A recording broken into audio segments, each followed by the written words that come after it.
Hey everybody, Jeffrey here, and here's my update on the Wandering Jew baskets. I put 3 cuttings in each one of them back in May, and they just exploded.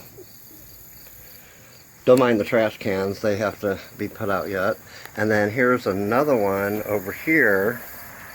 They got so big I can't even see the galvanized bucket anymore, but that's okay. And another one over here hiding underneath this coleus. And another update is on the spider plants that just exploded.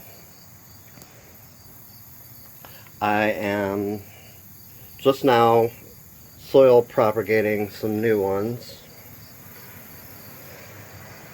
And that's it. Alright guys, I'll see you guys in the next one.